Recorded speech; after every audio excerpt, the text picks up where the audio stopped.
Hello again, I'm Sabrina from PERPARE Technologies, your productivity tool for collaborative data protection management. This is a video from our Data-Privacy-Jargon-Explained series where we go over specific terms often used in the world of data protection compliance.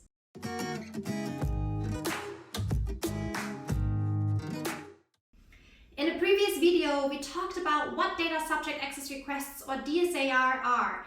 And today we're going to cover this in more detail on how you actually can respond to one with practical tips and examples.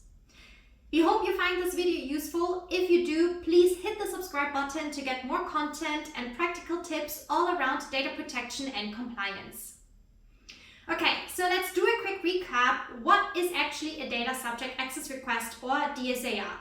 Well, under the GDPR, any individual or data subject has the right of access, which means that they can request at any time a copy of the personal data a company holds about them.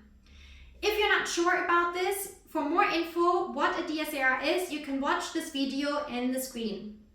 Now, the question is, how do you actually manage and respond to a DSAR? First of all, do not panic. Good preparation is your friend here. And well, if you haven't prepared, well, then you're in tough luck and you probably have reasons to panic.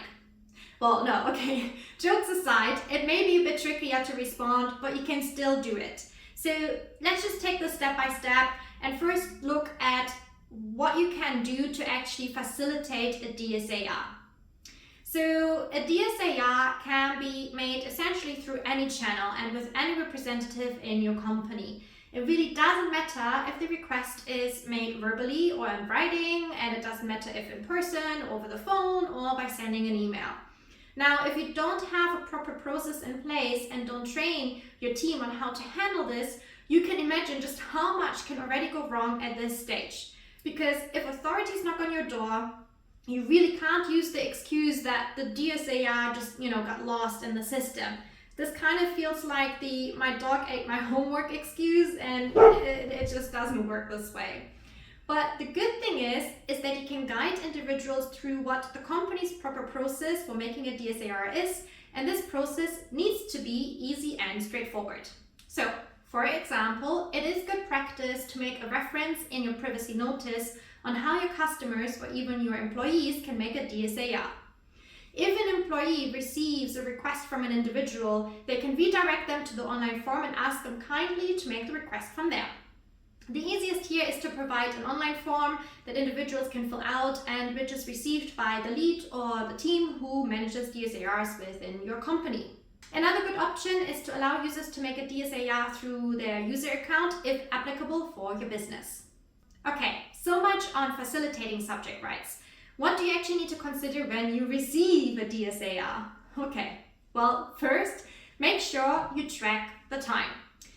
From the moment you receive a DSAR, you have 30 calendar days to fulfill the request. And under circumstances, yes, you can ask for an extension, but try to generally work with this time frame. Depending on the size of your business, there are different ways to manage it. You can, for instance, just put a reminder in your calendar or use a tool for DSAR management that gives you the online form, keeps track of your progress and how much time you have left automatically.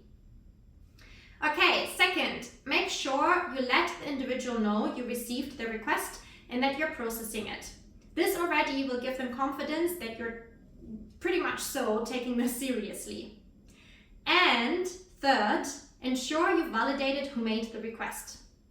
The GDPR requires you to implement reasonable steps that allow you to verify that the individual is really who they say they are, as otherwise you risk sharing personal information with unauthorized third parties. Verifying the identity can look different depending on the company and the type of data you process. For example, it may be sufficient that the individual proves they are the owner of the user account they have with you. In other cases, you may actually need to get a proof of ID because of the sensitivity of the data you process. Generally, you should consider the least privacy-invasive approach that allows you to confidently verify the identity. Okay, so now we're getting to the trickiest bit, and that is how do you actually collate the information that goes into a DSAR response? This is the bit many companies struggle with, and this is the bit where preparation really pays off.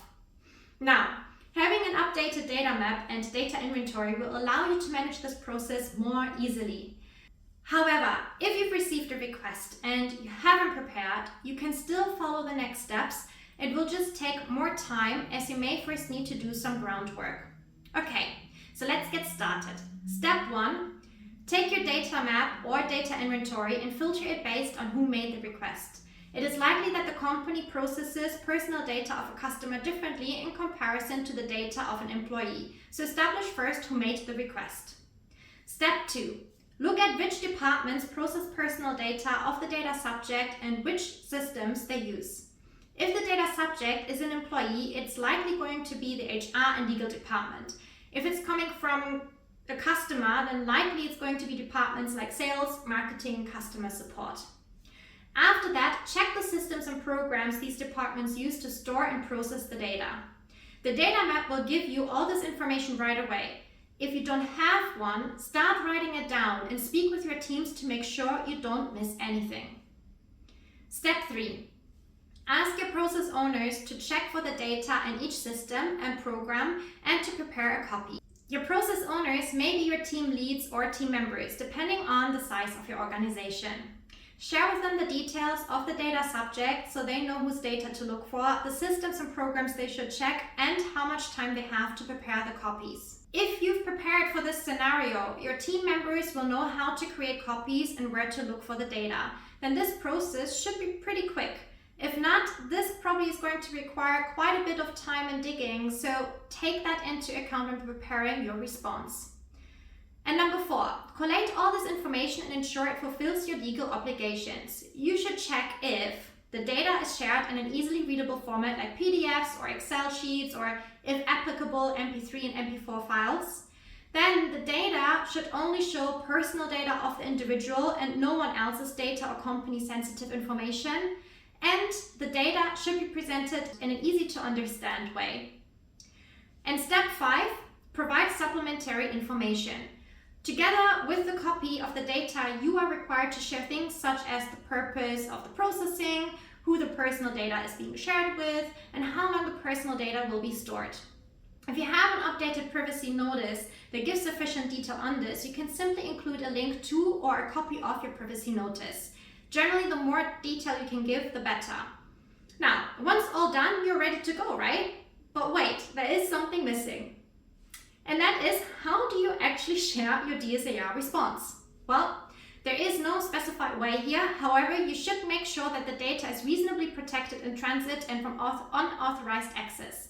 Consider password-protected USB sticks and shared folders, end-to-end encryption, etc. If you choose to go with something like a protected USB stick, consider how you, for instance, ensure safe delivery. Generally, try to avoid to sharing response as unsecured email attachments or sharing the response through an unsecured shared folder. Now, that's it, right? Almost. Last but not least, make sure you keep a record of all your good work. The GDPR requires you to keep a record of almost all of your activities. And in addition, should the authorities ever knock on your door, this allows you to provide evidence and proof on your GDPR compliance program. So make sure that for every request you receive, you actually keep a record of at least the following: when you received the request, who made the request, if you verified the identity of the data subject, and how much time you took to respond to the request. Here you can use, for instance, an Excel sheet to keep a record, or use tools like PERPARE to help you streamline and manage this automatically. Okay, now we went in detail through how you can actually respond to a DSAR. I hope you found this useful and it helped you to understand better how to prepare for this or how to deal with it if you've received a data subject access request. I'm Sabrina from PERPARE Technologies, and I hope to see you again soon for more useful tips and guides on efficient data protection compliance. See you next time. Bye.